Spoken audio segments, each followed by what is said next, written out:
Okay. So, hi everybody, and it's a pleasure to speak with you. And I've did a lot of talking through my life, but every time it amazes me how people around the world, they want to hear about the situation in Israel, and I love it how we feel. First of all, like the Jewish Brotherhood, but not only, because sometimes there are people who you don't understand why they're so interested in Israel, but apparently there's something here, and people want to know and understand the situation. But I think that it's natural for Jewish people to care about Israel and to care about the home of the Jewish people. And I'll explain why is it important. I can tell you about a project I'm involved in now, and this project is documenting veterans, and those people are 95 to 100. It means veterans who served in the Second World War. And I'll explain to you briefly why it's so important to me, and I'll present myself maybe through these stories. This is something that's happening right now. We call it like SOS documenting, because those people are really now, especially through COVID, it's really their last years, and it's pretty unfortunate, to see that some of them they're lonely in their last years. But with the Jewish heart and soul, a lot of people decided to volunteer, and we created some phone lines, phone calls where people can call and talk with those people. That's one thing. The other thing, we really want to document it. Some of the people, they never talked about their experiences, and that's something, a project that we're involved in now, because now we're not going to different delegations, and I'll explain about the organization in a second. So we're trying to do what we can in our area. And after we speak, I'll send you some information. I'll send you, Beth, and you can share it. You hear some of the things, it's amazing. We have also some British veterans that lived a remarkable life. The people are like 97, 98, and it's a pleasure to watch. So now back to my truth, and I'll present you myself. So my name is Eli. I live in Tel Aviv. I'm originally from Haifa, grew up in Haifa, but maybe if we go more regionally, so I'll share my presentation with you, and let me know if you can see it. I'm sharing my screen. You see the website of My Truth? Yeah, okay. So we'll do a quick presentation that we do when we go around the world, and why it's important for me to show you this. I know that you probably know Israel better than a lot of the average crowds that we present to, but still it's important to understand how we present Israel and how we present the IDF. And My Truth is not a general hasbara, if you know this word, or a general organization that talks about Israel and high tech and things like this. We all do speak about it on the personal level. I work in high tech. I work in a company called Fiverr. It's one of the hottest companies now in tech and in the stock market in general. But we formed our organization specifically to bring the military point of view. All of us are commanders. All of the founders are commanders, and all in fighting forces. Now we have a wider range of people, also in intelligent forces and other forces that decide budget, because it also shows where the army, what is the army putting its budget for, and we'll talk about it. But with that, it's important for us to understand, to explain to people around the world, explain to people in different universities, even Ivy League universities, that's supposed to have the next generation of leaders, and sometimes ignorance is crazy. So first of all, we show those images. Some are more typical to Israel, some are less. Some people are saying, oh wow, you have a beach and you have green areas. So obviously we do. We also have a lot of desert, but that's one misconception about Israel. And the other thing is I present my family's journey to Israel. So when I used to say I made Aliyah, but I was brought to Israel when I was 2. The Aliyah was made for me. Now that I understand what it is, I don't take this amazing and super important decision to my benefit. It's my parents who decided to do it. So we came from a city called Lviv. It's in Galicia, it's in Ukraine. It was the former Soviet Union in 1990. So we're showing on Google Maps how it would be to cross it. But actually, until 1990, my family couldn't leave, and because we had the Iron Curtain. And if you remember, in 92, the Soviet Union fell, but already in 89, it started to become possible for Jews to leave the Soviet Union. And we had to still say that we're going on vacation to Poland, to Hungary. And then there was a plane from the Jewish agency that brought us to Israel. So here you can see some photos.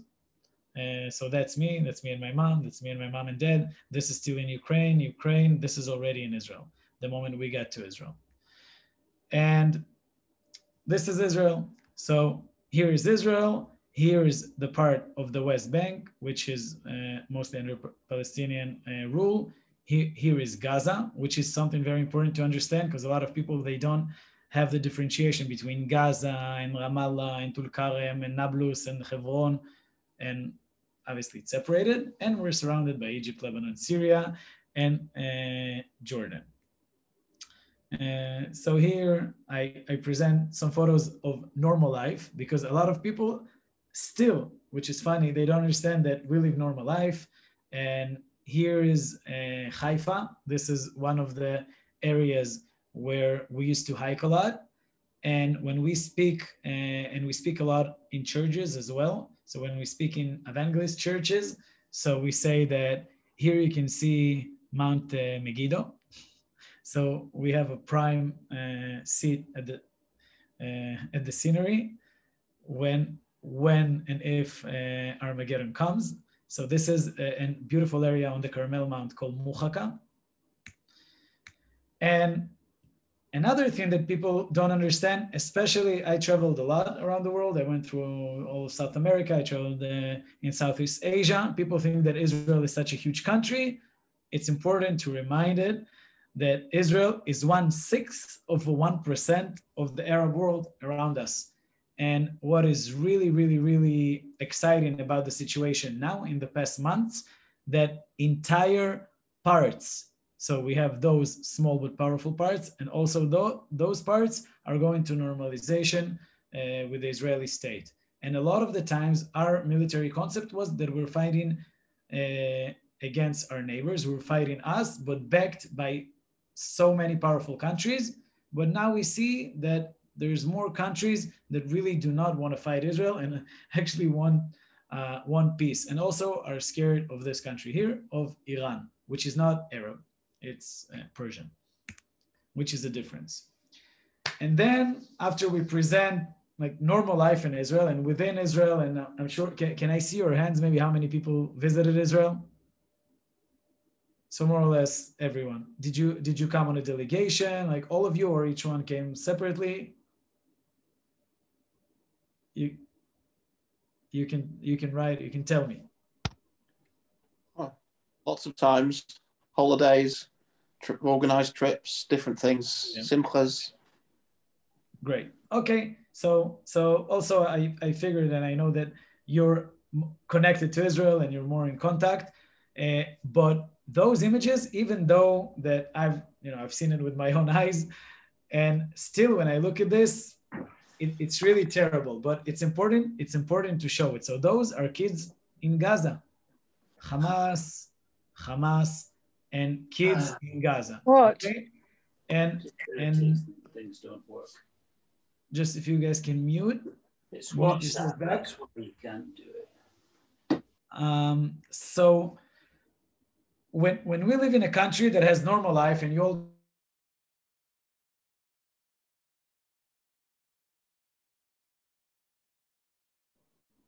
can you hear me, guys? Yeah, I can hear you now. Great. So I'm saying, when you travel around Haifa, Tel Aviv, Jerusalem, you feel perfectly safe. A lot of time you'll feel safer than in a lot of other Western countries. You can walk at night and it's perfectly safe. But on the borders, and for example, in Gaza, you have this, and we cannot let our guard down when we have neighbors who are educating their kids this way. Now, it's not just, again, something that's happening far away. When we do go to the military and when we do go to reserves, this is the people we're fighting against. And I don't know if you read Hamas charter or even some quotes. it's pretty similar to Mein Kampf. Like the intentions are clear. And I'll say something about our organization. We're not a left or right organization. We're not a political organization. We're an organization that talks as commanders from our personal point of views, as mostly combat soldiers, of what we have experienced. So one thing we all agree about, and we have different political views also within our organization, is that we take our enemies seriously. When they say something, we know that they mean it. And when they say that they're gonna kill every last Jew on Israel, we are not going to take it. We are not going to agree to that. And we're going to do everything that we can to prevent our kids, and if we can, their kids as well, from being treated like this or being killed by other people. So here is me in one of the reserve duties. So it's important to explain what are we doing in reserve and why are we going with weapons and so on. And for this, I'll tell you about one of the operations we did in this area. So this is Tulkarem. Tulkarem is a city in Judea and Samaria, some call it the West Bank. This is one of the poor areas in Tulkarem. There's also very rich houses. The way it usually is, the very rich big houses, they belong either to terrorists, either to people who are very close to the Palestinian Authority, because unfortunately corruption there is very high, or it's people that somehow doing some business. You still got it? Yeah, watch it. But you have to switch that off. Somebody is not muted. Yeah. All right. Fine. So I'll tell you shortly, but I think it really represent well the situation. So again, going to this area, and here is another area, just so you'll understand how crowded it is. Those are again like the poor neighborhoods within the Palestinian cities. Not all the cities are like this, but when we act, and when I mean act, is most of the operations we do. I served in the Nahal Special Forces, so between 2005 to 2008, and then in reserve until now. But only a week ago, I was in reserve still. So we go and we catch terrorists. What does it mean? We have good intelligence. We get intelligence that people are preparing ammunition, or they have ammunition, or they're about to go out to try to do a terror attack, or they went out and tried to do some terror attacks. So now when we have a fence with the Palestinian cities, so we don't see as much explosions and terror attacks within Israel. In the 90s, it used to be an everyday scene. But we do go and we stop terrorists. So it's important to understand that it's not like it's quiet and nobody's trying. Hamas, Tanzim, Fatah, some branches within the Fatah, Islamic Jihad, they're constantly trying, but we're stopping them. So even in the less reserves, we found a big weapon factory for guns with scopes and explosives. Some are improvised, some are like real explosives, and that they still somehow get. So here in this area, we got intelligence that the head of Hamas on Kalkilia in Tulkarem, he was hiding in one of the houses. So this is a better view. So it was around this area. So he was hiding in one of the houses, and we got good intel. We came quietly at night, surrounded the house, and the idea was, again, you'll hear maybe from some people, yeah, they're going and they're shooting within cities. We know where the terrorist is, and we could easily send a drone or a helicopter, and take him down. But we go in this crowded area as a SWAT team just to catch this person, because we understand that on the first floor or the top floor or one of the neighbors could be just normal family, but it doesn't mean that they don't hide among civilians. They actually do. And a lot of them, they don't live in these poor areas, but they find coverage in the poor crowded areas because they know how we operate and that we will not attack from the air in those areas, for example, especially in the West Bank. In Gaza, you see more attacks, but it's usually on rocket launchers. So that's another thing that's important to understand. And here, after we surrounded the house and we called the person to come out that is surrounded, and that's it. It's done. Come out and surrender. The next thing we saw is light going in the window, and we saw a woman and a girl standing next to the window. Now, this guy, this terrorist, and like archi-terrorist, is the head of Hamas in this area. He surrounds himself with women and girls because he knows that we will not attack. So obviously we do not attack, but imagine like the danger that he puts those civilians. Again, we're in hostile environment. We know that we're catching this person that most of the time goes with bodyguards. He sends the women and the woman and the little girl to the window. And then we realize that he start running from the ceiling. We scream, stop. We have a SWAT on the roof. Then the guy tries to take a gun and shoot. Our guys shot him first in the leg. He fell. And then actually we jumped, like the SWAT jumped over the roof, bandaged the guy, and we started taking him down. While we take him down through the stairs from the top floor, from the roof, there's a lot of whistles started going around. Those whistlers are usually teenagers, 15, 16, 17, kids, teenagers that Hamas pays to start fighting with the military. For Hamas, it's a win-win situation because for them, if they hit a soldier, they can say, look, those teenagers hit soldiers, and for them, it's great when we get wounded. But even better for them if those teenagers are getting wounded or killed, because then for them, it's a press victory. They're saying, look at the IDF, they kill kids, but they pay those kids who a lot of times probably wouldn't know better. You saw the images of the little kids that are growing up surrounded by Hamas and being raised that being a shaheed is the best thing that can ever happen to them. And we find ourselves in this situation going down with a wounded terrorist on the stretcher and having rocks thrown at us and Molotovs thrown around us.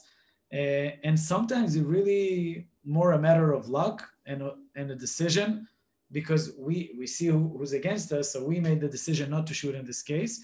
And we managed to go within the vehicles and retreat with the terrorists. But understand that like easily, either someone could have get wounded or we could have shot, and then would be a situation where those teenagers are being hurt. So this is one of the experiences that we had in the military. There is more to this operation, and when we finished it, so we had a debriefing, and we had some foreign officers coming to the debriefing as well because there were a lot of interesting things there. But then they were criticizing us for not opening fire because we put our unit in danger. And until we were faced with this from foreign officers, we didn't even really think about it that way. So that shows you like the way of operation, how you operate in the military. It becomes pretty much a lot of time like normal to risk your life, not to hurt enemy, sometimes civilians, sometimes people who are threatening your life. And unfortunately, a couple of years ago, and we need to remember those things, like 2 years ago,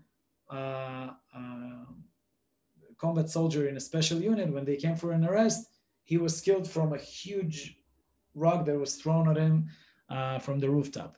So why am I telling you this story and what's important to take from this operation? So when I debate on where I speak with people who come and attack the military, I explain this constantly, day after day. We're operating in conditions when we could easily make an easier decision for us, but we still go by foot and we enter enemy territory to very crowded cities just to, to take this thorn out of the finger, to grab the specific terrorists who are threatening lives and sometimes putting our lives in danger. Another thing that's very important to understand, and that's what we're doing a lot of time, our organization, when we speak in parliaments and when we speak in the UN, and we went to speak in the Human Rights Committee in Geneva, where they condemn Israel and the IDF for violating human rights. And we tell them, if you care about human rights and civilian rights and human rights of Palestinians, you should be condemning Hamas and you should be condemning Tanzim and Islamic Jihad, who are paying kids to face armed soldiers and to protect their own terrorists. You would never see Israelis or any normal military that sends its civilians to protect it. It goes against logic. And it's very easy to take photos where you see Israeli soldiers and maybe Palestinian kids, but you need to ask yourself what they're doing there. And the best answer to people who bring photos from Gaza, you need to ask yourself, what are kids doing in violent riots on the fence with Gaza? What are kids doing in operations where Hamas is shooting rockets and the area is supposed to be long gone clear? Hamas sends kids, sends women, sends civilians, does not let them to go to shelters, doesn't even build shelters for them, or does not let them evacuate because they want those civilian casualties because it serves their purpose. And this is something that a lot of time, and again, you have a deeper connection to Israel and you probably follow the news and you get also information from Israel. It's something that for Western people who grew up without war conditions, did not face it, it's hard to believe it. It almost sounds like a lie or like it's not true. How could somebody do it? It's probably lies. But unfortunately, it's not lies. And it's crazy that in the 21st century, in 2020, we're still facing this education. And I'll tell you something a bit sad, that in Gaza, it's only getting worse and worse because Hamas has total rule over Gaza, total rule over the educational system. And that's what kids are being taught. So even if we look 20 years back, when Israelis went to Palestinian cities and there was trade and Palestinians came to work in Israel, there was more connection. Now there's less connection, so there's more, when you don't know your neighbor, there's more room for spreading whatever lie you want, and this is what they're gonna believe. Again, you saw those little kids, right? So I'd like to show you, this before I show you some more things, just to understand. So you saw the crowded area here and here. These are houses of Hamas officials near Shechem. Looks more like Toscana in Italy than the Palestinian cities you would see on the news. Actually, the area of Judea and Samaria is beautiful. And you see those kasbahs or those centers of cities or poor neighborhoods, but this is how Hamas terrorists live. And this guy here, he was the guy who was in charge on building the facility in Gaza, and I'm talking about the Oslo Accords, I'm talking about the early 90s, where Israel agreed to build a plant to take salt water from the sea, make it drinkable water or water for irrigation. And a lot of money was transferred, almost $1 billion. Not a brick was, not even like the first brick was put in this facility, but the guy who was in charge of the funds built himself a nice house. You can't see it here, but there's also tennis courts, and we know this area well. This is just to show you a little bit about the corruption, which is a whole problem by itself, even without the Islamic fundamentalism. And not everything is always driven by that. And that's another thing that's important to understand in this specifically the situation with the Palestinian, and I think in every conflict. The leadership that we have now in the Palestinian cities, this is what they're making their money from foreign aid, also Israeli aid, American aid, European aid, that it goes for good purposes. And this is something that we talked about in the European Union, and we had parliament members shouting at us, the EU does not support terrorism. It's true, they don't. They give money for good causes, probably. They give money for humanitarian causes, but at the end, the people who get the money is the people who rule the ground. And we know for sure that this money, and a lot of this money, goes to terrorism. If you want to see one route that is obvious and it's easy to see, it's not even hidden, it's the fact that the Palestinian Authority pays a salary for any Palestinian who killed Jews. Terrorist attacks, suicide bombers. If somebody died, his family is being paid till the rest of their lives, his wife, his kids. And what's important to understand, that what we know from terrorists that we actually caught, a lot of times it's people that they have their own issues that are being taken advantage by Fatah, by Hamas, by Tanzim, by Islamic Jihad. For example, men who are homosexual, and they were caught for being homosexual. So for them, a lot of time Hamas says, either I'm going to tell it to your family and your father will kill you, either your neighbors, or you can go and die a martyr and bring respect to your family and also make sure they're well set financially. This is a situation that happens. So another thing that's important to know, and this is something that we talk about with a lot of organizations that, again, supposed to be for human rights, for LGBT rights, but it seems like in the name of a good cause, they're fighting the wrong side. That's how we feel. And that's also when we formed the organization, we were in our 20s, traveling around the world and, knowing what we did in the army and that we fought evil, we fought terrorism, we fought fundamentalists, something that we thought that all people who love life and liberal views and freedom should be for. And then abroad, we were called murderers, rapists, and everything bad you can imagine. That's us. So we decided we'll tell our own stories and our own cases. And to see more for yourself, because we can go on for 50 hours as well. Here is our site. You just write My Truth in Google or mytruth.org.il. And here we have two projects that we did. We did a project in 2017 and a project in 2018 that last year, right before COVID, we went with this exhibition. Here you can see our CEO and the only person who's getting paid in the organization, and also not a lot. So don't worry, we're very on top of our funds. Everything goes to educational testimonies and to more videos and to more booklets. So we went to the European Parliament, we went to the Human Rights Committee in Geneva, we went to the British Parliament, and we presented this. And here you can see testimonials. So this is one of the guys, one of the commanders. He spoke in the main Human Rights Committee, in the main hall, when you have 1 minute to speak. And even when he started to speak, somehow his mic was shut, and you have 1 minute. So we managed to postpone it and have another full minute and have it recorded. But that was a weird scene, a weird case to see. I strongly recommend to go and read some of the testimonies. There are other organizations that claim that they bring testimonies, but you don't see the people. Here you have the people, you have us, you have the year, the name of the unit, where it happened. So you have a few pages of Operation Human Shields, specifically cases where Hamas, Islamic Jihad, Tanzim terrorists used kids and women as literal human shields. So this is the website. Here we have media, we have us in the media, and we have a lot of media footage. Now when we go in reserves, we go with GoPros.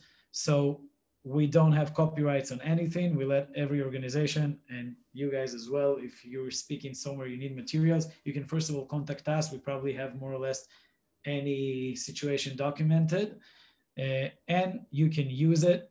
Here in the gallery, you can see some of it. If you want to support, you can donate, or you don't have to donate. You can talk to us and either have us invited in a place where we're needed. For example, when there's anti-military, anti-Israeli slam going on, we'd love to speak everywhere. And it doesn't have to be to a supportive crowd. It could be to people who are against Israel. Part of the reasons we're showing in the presentation and exposing ourselves, it's not always convenient, but that's something that we decided to do because a lot of time with the demonization that's going on, it's important to understand that for a lot of the Western world and the people in the Western world that are criticizing Israel, that we probably more alike and have the same views. We have liberal views. We love life. We don't like human rights violation. We want kids to grow to opportunities. We understand the situation. What they also don't understand that most Israelis don't hate Arabs, have nothing against Arabs, would love to live very closely and in peace with Arabs. And a great example is here now. I'm in Yafo here. So in Yafo, you can see a great coexistence.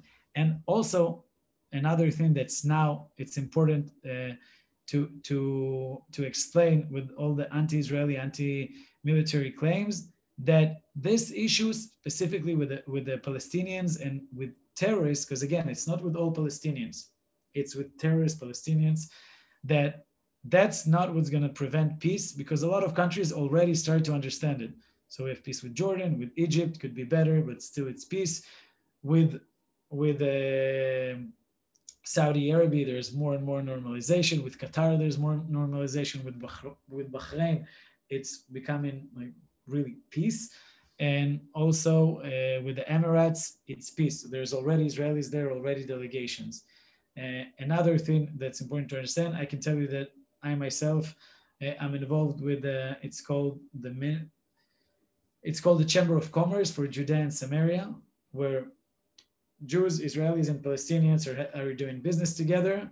And we really think that economic wealth and doing projects together and entrepreneurs and startups, and we're supporting Palestinian programmers, software developers, even hire them remotely, and now working on it in my firm, because we believe that this will lead to normalization. Unfortunately, the biggest barriers in those projects are the Palestinian Authority, that probably is not interested in normalization, because then they can continue their line of attack or line of thought.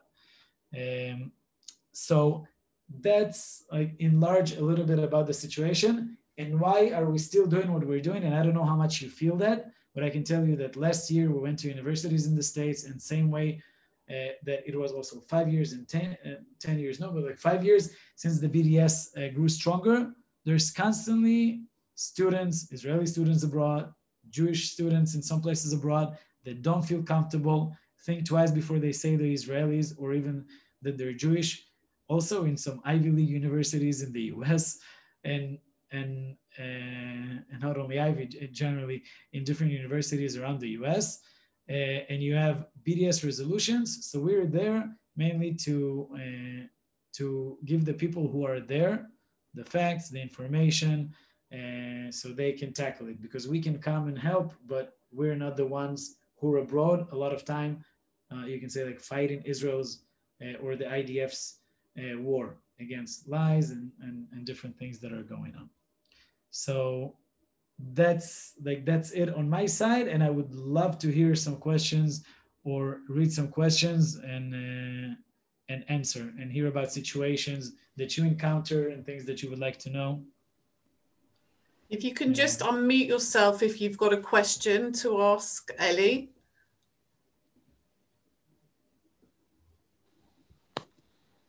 We've got any questions? Yeah, hi Eli. My name's Daniel.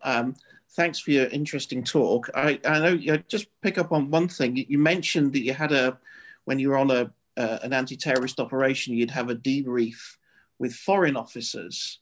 Yeah. What sort of how does that? What sort of countries? When you say foreign, is that US? Is it European? Is it? No, or are you able to? No, so I say foreign because I can't say which country specifically in this case, but yeah, around that guess. area. No, but yeah. The thing is, it's not a normal situation that we have debriefings with foreign officers, just specifically in this case. So when you arrest a terrorist, you take them back to the base for interrogation, and then it depends. Either it's jail or it's interrogation. If it's a ticking bomb, it means that he has information about a terrorist attack that is about to happen. And specifically in this case, there was a drill with some international officers. So they were sitting in the control room and watching the operation. So then when we gave the debriefing, they were in the room. And then later they spoke to us, the commanders. Okay. Thanks. Anybody else like to ask something? Yes. Eli, thank you very much for your talk. It was fascinating. Do you think sometimes the actions of the IDF, presumably driven by the politicians, are contributing to the anger and the bad feeling that exists between Palestinians and Israel? So I'll tell you this, and it's important also to note and know we're not representing Israel or the IDF. We're representing ourselves in how we see things. So I'm sure that there's mistakes that the IDF do, and I'm sure that there's soldiers that in this situation sometimes do bad things and terrible things. But what I'm even more sure of is that it's a tiny minority, and the big wrongdoing and the industry of lies is saying that this is the way of operation of the IDF. This is the modus operandi.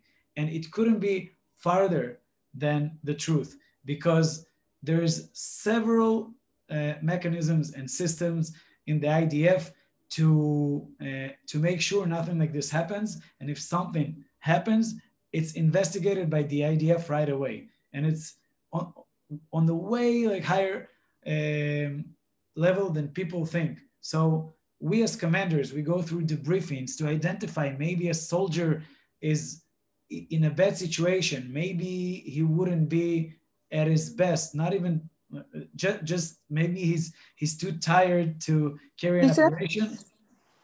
Yeah, somebody wanted to. Oh no, 10 minutes.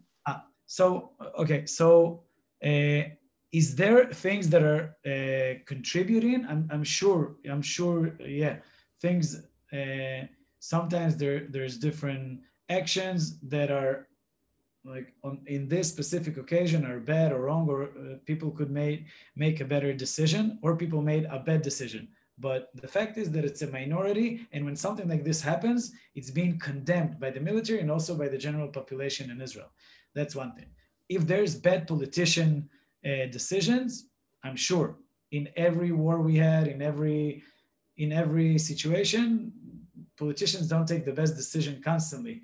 I think overall, we're managing the situation within this situation once we're already in it, in a good way. I wouldn't say in the best way possible, but we definitely tried to do it. But I'll give you several situations that happens, and it's not a choice between wrong or right, or good decision or bad decision. It's between bad to worse. So, for example, when we entered Gaza in Operation Protective Edge, and Hamas left kids with autism or with Down syndrome tied to booby-trapped houses, or sometimes with the belts on themselves, or use mentally ill people who don't really understand what they're doing, put belts on them and send them on armed forces, what do you do in this situation? Do you shoot? Do you let this person come through? Do you put your life at risk? None of the decisions here, none of the decisions you make, they're good decisions. It's bad and bad. But that's what's important to show for us, for people, like for us to show, and so people will understand that a lot of times we are put in situations that are not normal, are not humane, but we're being put in those situations by Hamas. It doesn't have to do it. It could protect the civilians. We don't attack civilians. It's not in our interest. We would never want to do it. And you have soldiers with post-trauma, and you have soldiers mainly from these things. It's usually not from regular battle. That's something also that's important to understand. So I hope it answers. Lydia wanted to ask a question. If you can unmute, Lydia. Thank you, Beth. I have. Ellie, thank you very much for an interesting talk. I wanted to ask about the formation of your organization, about how many founder members there were, and what, I suppose, sparked off the formation of it. Okay, so the organization was formed in 2014. So 2014, we had Operation Protective Edge, and all of the founders, we were called for reserves. And it was a situation where first it was the 3 kids who were kidnapped in Hebron by Hamas terrorists and then murdered. But for a while, the IDF was looking for them. I was a student. I was studying back then in the Technion. We had exams. But as a commander, you already get messages. You might be called for reserves. Yes, no, you don't know. You can't really study. That was my situation. also the other founders who are all commanders in reserves. And then I had a flight to the States. Back then, my girlfriend, her family was from New York. We decided I'll finish exams and we'll go to New York. We booked the tickets. She went to New York, and I got to the captain or sergeant major. I'm not too good with the English terms. The commander of the battalion, and he told me probably they're not calling reservists for this operation. But then the bombings from Gaza started, and we started Operation Protective Edge. I was boarding the plane when I got the call. Got down from the plane. They held the plane, took my suitcase, came back to Tel Aviv as if I came back from abroad, and went through my house to pick the uniform and straight to the military. And then we were for more than a month. And I was in Shechem, specifically in Nablus. We switched the unit that went down to Gaza. And there was also a lot of terrorist activity and terrorists trying to execute terror attacks against Jews who live in the area and against soldiers.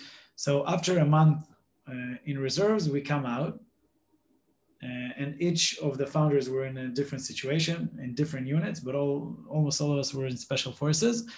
And when we came out, we realized the slander that goes against the IDF, while we were putting our life in risk, just like I told you before, and doing a lot of actions to prevent civilian casualties.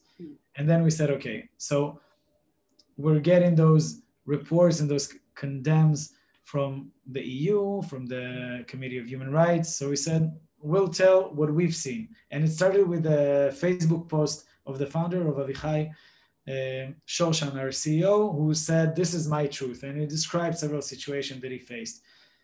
And then we wrote our experiences, and more people and more people and more people. Like the next day, it was 250,000, something like this. People saying they're not only from this operation, in general from the military. And then we were called to a committee in the European Parliament. And then we realized that there's something here. We need to speak about this. And I guess this specific military aspect is not being covered. And I want to show you another thing that also important to understand. So there's a lot of people who criticize Israel. I personally had a lot of cases where people were criticizing. What I do, I invite them, come to Israel. Let's tour, let's walk around, let's go to the areas of conflict. Let's go to the border with Gaza and see with your own eyes what's happening. You can look in the binocular. When we had the riots on the fence, you could see buses driving, people organizing, sending kids up front. That's one thing. The other thing, you could see the riots in Judea and Samaria. When there's riots constantly, it's being organized very well. Again, send the kids up front, having one or two people with a weapon or with a Molotov behind the kids. So the best thing is to show what's happening. And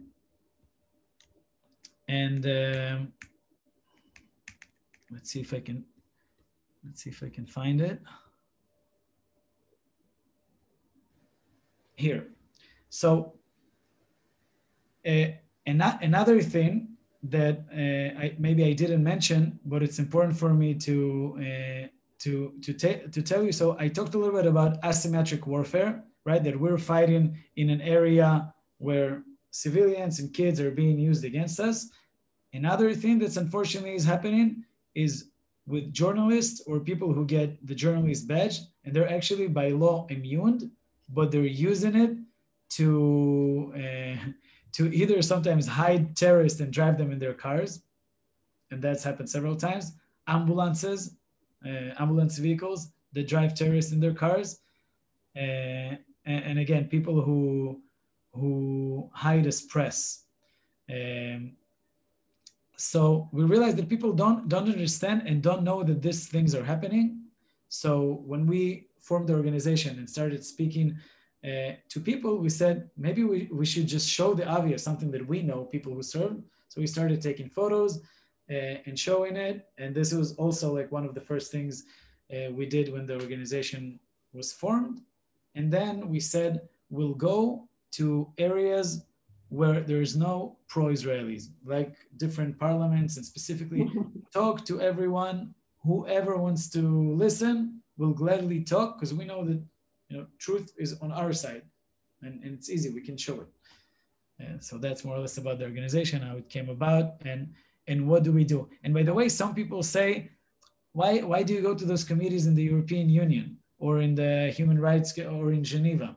Why would you go there? They're so anti-Israeli. They're anti-Israeli because there is no one there to talk and present our point of view. So we understand that some people we won't convince, but there's a lot of parliament members, there's a lot of politicians who, first of all, maybe they don't even care about Israel, and that's fine because they come to serve their country, their interests. But when they're coming to this area and all they hear is anti-Israeli, anti-IDF slander, that's what they're going to think, right? So when we come there, we try to meet as much people as we can. We try to speak at any site committee that we can. And again, most of the time we'll find more in common than none. Thank you. I've got a question.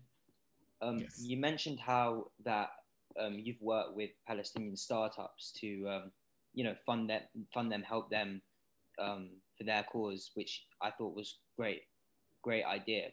But it obviously seems like, as you were saying, the Palestinian Authority might not like that, and also the Israeli Authority probably aren't putting their money and time and effort towards that too.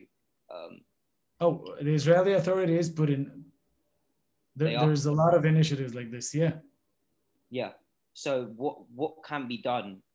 I know that obviously fighting the authoritative figures in Hamas is obviously an ongoing thing, but what can be done to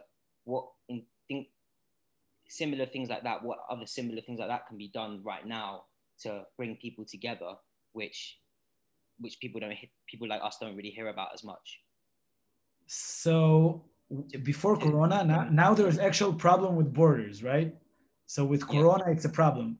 But on the other hand, there's a lot of Zoom meetings. So there's mutual Zoom meetings between Israelis and Palestinians. There's constantly initiatives like this to meet, to ideate, to form startups. I'll tell you about a project that I'm involved in with Fiverr, my company, right? So we're a marketplace for freelancers. We help a lot of startups. And now we're doing partnerships with a lot of accelerators. So they're bringing their startups on Fiverr, and they're using Fiverr to do their pitch deck, their website, their logo. So one of the accelerators is the alumni of a unit called 8200, which is an intelligence unit in Israel. So the alumni of the intelligence unit, they have an accelerator for entrepreneurs, for Arab entrepreneurs. You understand? And alumni of an Israeli intelligence unit that promote Arab entrepreneurs, both obviously Israeli Arabs, but also Palestinians. So here's an example for a civil initiative that kind of like contradicts a lot of the things being said, but also, like, most importantly, those are the things that are happening on the ground. So like what I think is from this initiatives, we will see the next leaders that might do the change within Palestinian society. But it's not that easy when you're under totalitarian rule. In Hamas, it's not like you can go and say, you know what, I don't think I like this. No, because you will get shot probably, or thrown to jail, or get tortured, which is that's in Gaza. In the Palestinian territory, still it's being ruled by force, but there's a bit more freedom. Comparing to Gaza, there's way more freedom. Comparing to Israel or the UK, there's not really a lot of freedom.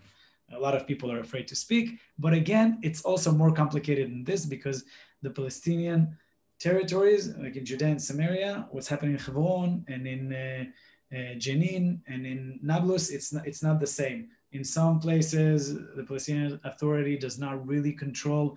There's more Hamas, like in Hebron, or in other cities, there's more like local militias. It's more complicated. Or we have a guy in the I keep forgetting the name of the organization. In the stand I told you, where Palestinian and Jews, Chamber of Commerce, this name. So in the Chamber of Commerce, one of the Palestinian guys, he's from a very strong family, very big family, and he's getting threats constantly. but he's saying, I'm not scared. Whoever wants to come and tackle me, I want to see who does it, right? So like he's from a strong family. It's really like more like a tribal thing, but something might happen to him. He's a brave guy who's saying, I don't want to live in fear. So that's an example. So what can be done is more initiatives like this. It could be in Israel, it could be abroad, and there are initiatives like this. That's something that's important to explain. Yeah, how can people go about bringing more of this and maybe putting a bit less? I don't know anything about this. I'm learning as we speak, but putting a bit less money in the military, maybe a bit more money in doing things like this, because obviously fighting, although you need it for defense, it's needed obviously because people are out to kill Israelis and everything. But you know, like if we're talking about really being progressive and bringing people together, initiatives like that are really going to be the only thing which are actually going to do some long-term, positive things to bring people together. So is that something that the government is aware of? Like, is that something that is possibly people are starting to realize, or that like this needs to be done? So it's not either that or that, right? The IDF, the Israeli Defense Force, not attack force. We don't go attacking our neighbors or anyone just like that. We're defending ourselves. This has to go on as long as we're under threat, and we are under threat, right? If let's say, I'll give you an example. If an Arab country puts, or let's say Syria or even Lebanon with Hezbollah controlling Lebanon, right? If they put their arms down, nothing's going to happen. Peace, maybe. It's not like Israel is going to invade. If we put our arms down, probably Hezbollah will start shooting rockets. And if you look at the history of all the wars, this is what happened. So it's very important. It's very important to understand, and we're not ashamed of it, right? We already experienced one time when we were defenseless in the 40s, 30s, 40s. We're not going to repeat that, and we're here. And as long as we're commanders and we have and we have that strength and power, we'll make sure that Israel is strong and we have a super strong army. And it's a peaceful philosophy, and I'll explain why. Because you can make peace when you're strong, and that's what's happening now, by the way, with the countries in the Gulf area. They see that Israel is strong; it's not going to go away. It's better to make peace with Israel and enjoy the benefits of technology and progress in science and everything. So we can make peace from a strong point of view. I wish we didn't have to serve. I would rather do my 18 to 21 in college or anywhere else, not in the military, but under the circumstances, I'm happy and proud. That's important to say. Now, in parallel, doing initiatives, and there's a stage in life for everything. So when you live in Israel, there's a mandatory military. When you're 18 to 21, you're in the military, but you have your life before and you have your life after to do those changes. So again, what I'm doing to do this, what I'm doing to promote peace and this cause, is through economic prosperity. So I both do it at my job, and I both do it in specifically this Chamber of Commerce, where you can promote mutual businesses.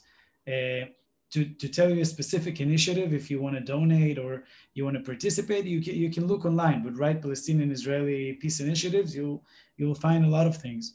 There's a lot of programs, there's a lot of funds, there's a lot of organizations that have side projects that are dedicated for this. There are forums. There's recently I saw Skaters for Peace. So it's Arab and Palestinian and Jewish Israeli kids who are riding skateboard. Like, it might sound like funny and small, but really from these things, you're creating cooperations. Ellie, we've got two more questions. First from David Teacher, and then the Reusers. Okay. David, sure. If you can unmute. Okay. Ellie, very interesting what you had to say. Two things. First of all, how many briefings do you give to the international press and international television stations in particular? And secondly, I'm in very close contact with a correspondent who was based in Gaza from The Independent, which is not known for its pro-Israel views. And he's actually written a book on Gaza. Now, tell me, Are you in touch with any of these journalists? Would you like me to get him in touch with you? So we are in touch, and we have a lot of we had a lot of interviews when it, again, Corona kind of took the focus out of things, and we have like, and it's okay. But when things were happening and missiles were shot from Gaza, so we constantly debrief foreign newspapers as well as Israeli newspapers or outlets, not only newspapers, also news channels. We would like any connection, and if people want to know more or interview or ask questions, we're always on. We're always willing to go on interviews. So definitely, I would like. Okay, so what's your email? How did you get in touch with you? So Beth can send it after, right? I can tell you. Yeah, my email I'll give it to you, David. Yeah. Okay, So fine. All right, thanks. LEB@mytruth. By the way, with Foreign Press, another thing we're doing. You see my screen? Not yet. No. You don't see my screen. Oh, she's got around. Well, maybe I wasn't sharing this whole time. No, you were. Oh, I were. Okay. So now I don't see how to share, but I just tell you, do you know Colonel Richard Kemp? Yeah. You know the guy? So, yeah. So here is an example of a person who was very high up in the military. He was in charge of the British forces in Afghanistan. And what he said in the UN, and we speak with him in different conferences, or he speaks and then we speak. So he said this thing: the IDF does more to safeguard the rights of civilians in a combat zone than any other army in the history of warfare. So that's again Colonel Richard Kemp, former commander of British forces in Afghanistan. Then you have General Martin Dempsey, the former US chairman of the Joint Chief of Staff. And you have General Klaus Noman, former Bundeswehr Chief of Staff, former chairman of NATO Military Committee. They all speak very highly of Israel, and they say really that no other forces did as much. Just like Colonel Richard, they're saying similar things, but it didn't, come to be by itself. So they came to Israel. They came on tours, on the borders. Some of them were here during military crisis. And as I told you before, when we tell people come and visit, come and see what's really going on. So those people who also know a thing or two, and they saw how warfare is happening in Iraq, in Afghanistan, and in Somalia and other areas of conflict, and they see how Israel conducts its conflict, sometimes they're saying we're putting a standard that is even immoral because it's almost impossible to comply with. So yeah, the problem is that they are supporters. You've really got to convince the people who are not supporters and the people who are writing against you. I mean, Richard Kemp is well known. He's spoken at the show. He had a terrific reception. He only speaks to pro-Israeli audiences. You need to be speaking to people who are presenting the other side of the story. Now, I mean, the story you told about kids being chained to a wall, I never saw any pictures like that in the press. There was no report of that. I mean, that's the kind of thing that you should be reporting. That's the kind of thing. We are, by the way, and we're showing it where we can. A lot of time reporters, they don't want to publish it. But we have a lot of footage. We have a lot of footage like this. Unfortunately, we have footage from cameras on our heads, not photos taken like that. So yeah, we would love to share, and if you can put us in contact, we would love. I'll put you in contact. Okay, thanks very much. Thank you, David. We've now got another question. I think we'll then wrap it up after that. Sure. Right, so thank you for your talk. I just want to follow on from something Stephen Feldman raised in his question about Israeli policy and how Israeli policy sort of contributes to the situation. Contributes with what? Sorry, I didn't hear. How Israeli policy contributes to the situation. Because I think one kind of context that's been absent in this discussion so far is that of occupation, and that Israel has been controlling the West Bank under a military occupation for 52 years, in which people don't have rights, don't have basic rights of movement, their houses are demolished, settlements are built on their land. And I guess my question to you really is, do you think it is possible to have an army that is morally enforcing a military occupation for 52 years? So I think a situation when there's terrorists with very clear aims, right? Terrorists who threaten, let's say, Israeli lives or our children's lives or my life, my family's life, and they're hiding among civilian population, and that's what they're doing. That's the first immoral thing. Now, again, about political questions, we don't go into politics, and I'll tell you why. Because we're in this situation, and that's on one hand like above us, right?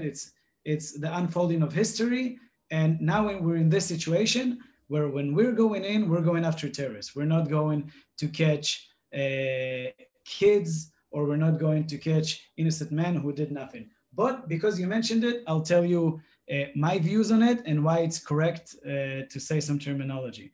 So to say that we're occupying the West Bank and we have occupation of territories, this is it's not a true terminology, because to say we're occupying Palestinians, we need to understand we're occupying it from whom? From the Palestinian state who was there before.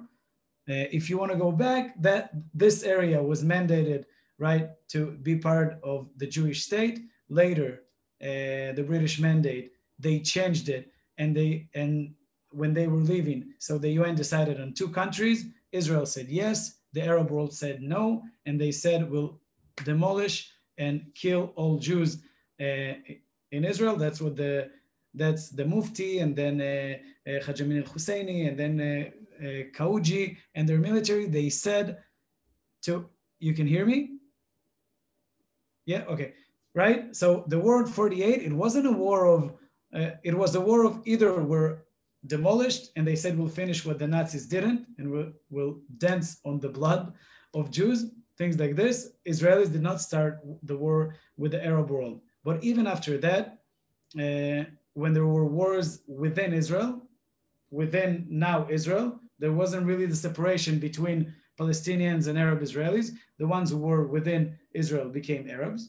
And then the Palestinians, who are now called the Palestinians in Judea and Samaria, who control them? Jordan, right? So Jordan occupied this territory. It's not like Jordan was there. Then in 67, when we had the war, we took the area from Jordan. We didn't occupy it from Jordan because it wasn't a Jordanian area. The Jordanians just put the line there, this green line, the 67 line.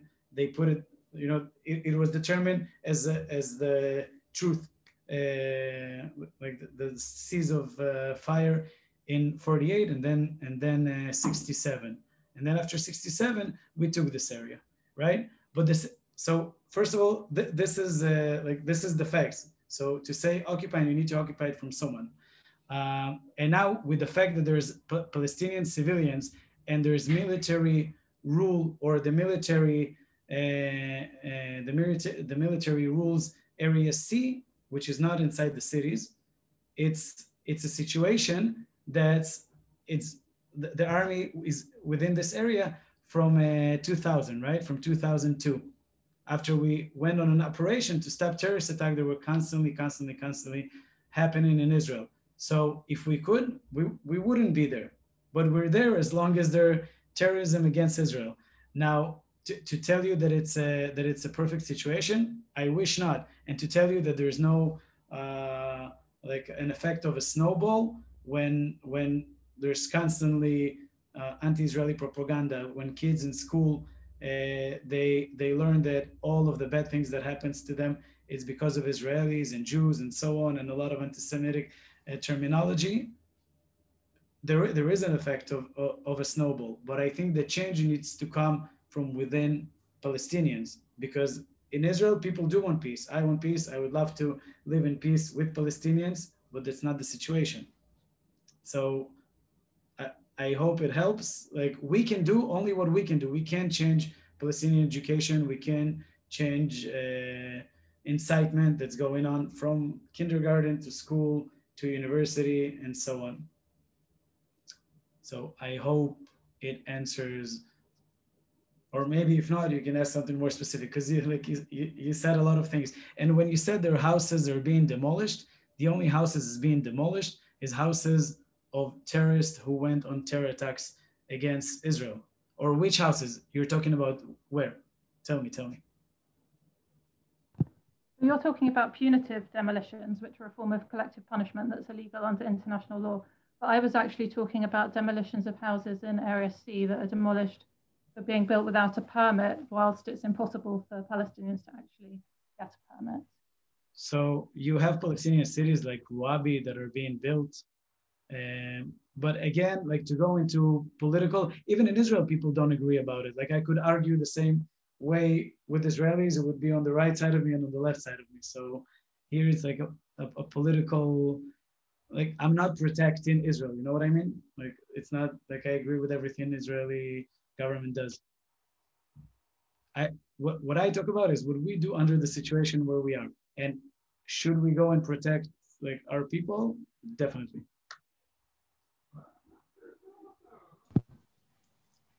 You want to come back, Anna?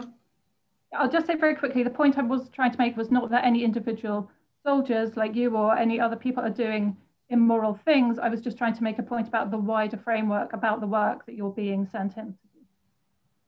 Yeah, so I'm telling you where I'm being sent to. I'm being sent to stop terrorists. I'm like, during my service, I catch terrorists. Like, that what we did as special forces, and I understand why we're going in there. It's so kids from my neighborhood wouldn't be blown up in buses as it were when I was a kid. And that was the reality. Thank you, Ellie. Thank you for answering all those questions. Thank you for your time. Thank you for when you are doing Miluim and protecting Israel. And what a wonderful job you're doing for this organization as well. Thank you.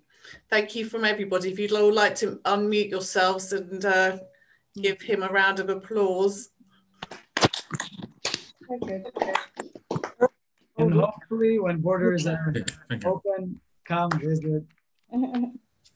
Thank you everybody for joining us this evening, and I hope you're all going to join us for something going on during Hanukkah, because we've got lots of things going on. Anyway, Hanukkah Sameach to you, Ellie, and have a good week, and goodbye everybody. Have a good week as well. Thank you. Thank you. Bye. Thank you. Bye. Sorry, what? I don't quite know why you couldn't get your question in. Because normally, if on this screen, at least if you click